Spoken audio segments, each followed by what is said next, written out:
Hello everyone, and thanks for joining us on NewsWest 9. I'm Sydney Jolivet. 20 days, that's all the time left before the November 5th election. We've been highlighting all of our local races and speaking to all of our local candidates, and today's spotlight race is that for the Odessa City Council At-Large position. And joining me in studio today is Ms. Denise Swanner. Thank you so much for joining me in studio today and taking some time to talk with us. Thank you so much for having me. And so we're going to jump right in. So you are actually running for re-election. And so over your term, I kind of want to see what are some of the accomplishments that you feel like you have from your term and what really motivated you to run again?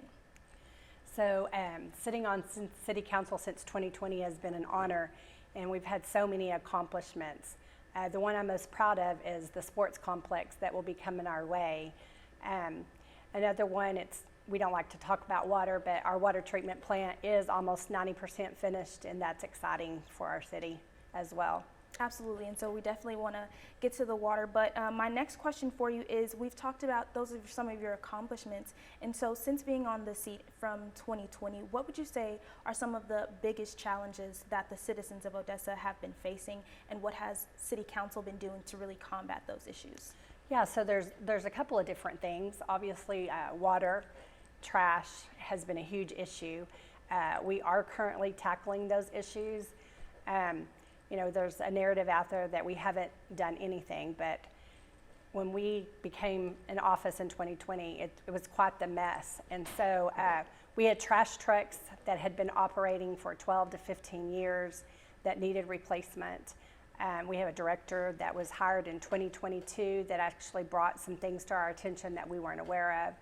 Some of our trash trucks have been limping along for, 10 to 15 years and should have been replaced at 5 to 7 years. So we've actually ordered those trucks. We ordered 19 of them, 9 of them are here, and the rest are coming. And so that hopefully that will, well, not hopefully, I'm convinced, in the next 6 months, the trash will no longer be a problem here in the city of Odessa. We'll go back to, 2 pickups instead of 1.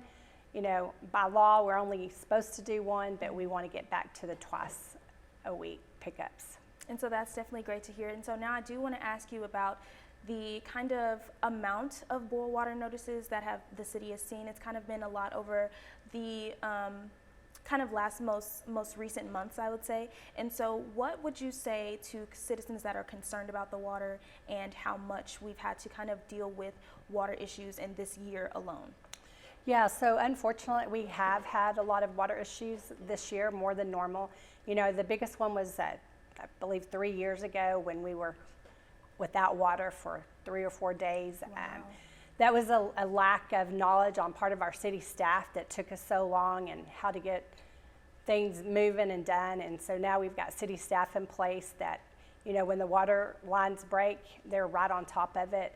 And now we're so active in fixing these water lines. I mean, they're 40 to 50 years old. Some of this infrastructure should have been addressed years ago. Right. And once again, we've inherited a mess. We've worked on many projects through the years, but water, trash, and infrastructure has been on the back burner. So I would say to the citizens, we've allocated $25 million to start replacing these water valves. What we are finding that some of the water valves, when a water line's replaced, they forget to turn them back on. They're so consumed with making sure that the water, is back on quickly that, maybe they forgot about a water valve. Mm-hmm. So it's been very beneficial for this team that we have replacing the water valves, that they're making sure all the water valves are turned on and have better flow to the system. Sounds good. And so we're kind of looking at, so we've looked at your accomplishments, we've looked at some of the issues that you've really been hearing from your constituents, I would say. And so looking back over your term, would you say there are any unfinished projects or initiatives that you feel if reelected you would want to prioritize more or anything in that regard? So there's always unfinished projects that you want to, see through, and the biggest one is the sports complex. I want to be here to be here for the opening, and to be a part of that is exciting. We want to continue. There's one misconception is that we don't work on roads enough, but we are working on roads, and I would like everyone to know, and they're not always the City of Odessa roads. A lot of them are TxDOT. You know, there's 7 major roads that are TxDOT that we have no control over. So sometimes there's a misconception that we're not out there doing anything, or there's trucks working and nothing being done. But I would like to continue to work on our roads and infrastructure.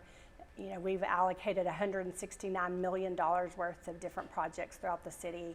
And it's just fun being a part of that and making sure that the vision happens and that you're following those plans and that you get it done. Definitely. And so you actually brought up a good point that I wanted to hit on, just the aging infrastructure that people really voice their concerns about. And what you brought up, people don't feel like the roads are being, or there's always something going on with the roads, and that's really in both cities, Midland and Odessa. It doesn't really discriminate which cities and which roads. And so could you kind of just talk a little bit more about what you guys have been doing in the projects with TxDOT and things that come in that regard to making sure the roads are a priority?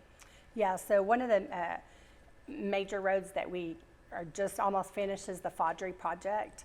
That will be complete. We've got the Loop 338 and Yukon project that will be complete. That is a TxDOT project.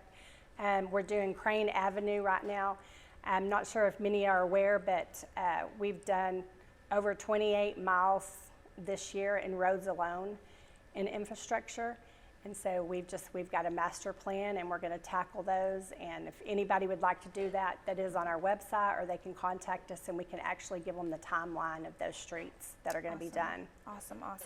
And so one thing I wanted to ask you, how do you feel that the city responds to transparency and communication with the residents? And do you feel like there's more work that could be done there? Do you feel like you guys are doing a good job? And if reelected, do you have any plans to kind of improve or enhance transparency and communication? So, you know, transparency is always a hot topic. I ran on transparency in 2020. Anybody that knows me, I'm an open book. They can call me. I return every single call. It may take me 24 hours, but I do call everybody. You know, on the dais, we have tried to do everything in open session. Very rarely do we go in an executive session.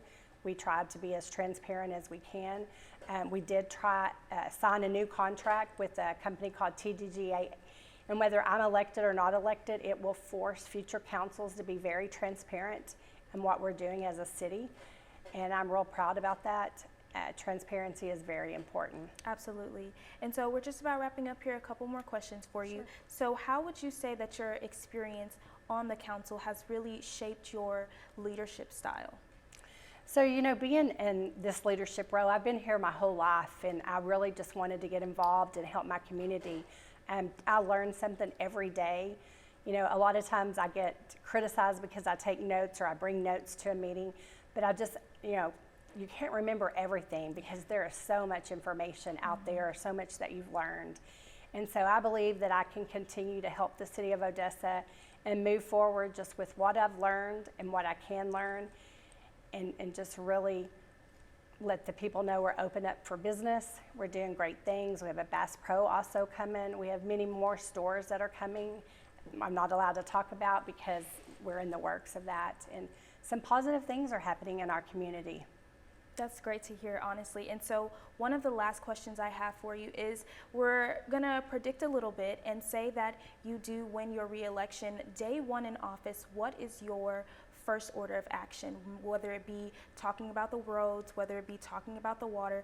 When you are back in office, what is your plan for your next term? So it's really to continue what I've been doing. It's continuing to support our public safety, our OPD, our OFR. It's to continue to work on roads, identify the projects of what we're moving forward, continue to talk to businesses, get them to come here to in our direction, and really just to continue the process. If you like what I've been doing, you know, I encourage you to vote for me because I will continue to work towards for our constituents. The main thing is we've done a lot of good things without issuing debt, which I think is huge, because when I took office, we had a lot of debt. Definitely. And so those are all of my questions. If there's anything that I might not have touched on that you'd like to highlight, or if not, just a closing thought that you'd like to give. You know, early voting starts October 21st, Absolutely. Which is just next week. So I encourage everybody to vote early. Election day is November 5th. If you don't already know who you're voting for, I encourage you to vote for me, Denise Swanner. I do have a website, votedeniseswanner.com, and I appreciate you having me on here. Thank you so much for taking the time to talk to me. And just as Ms. Denise said, we want to highlight and remind voters that early voting starts on October 21st, and we'll be bringing you all of the coverage right here on NewsWest 9, and you can stream the election day on our 9+ app. And joining me in studio next will be Mr. Craig Stoker, and we'll be talking to him as well about the Odessa City Council At-Large position. Thank you so much for taking the time to speak with me today, and thank you for watching NewsWest 9. We'll see you again next time.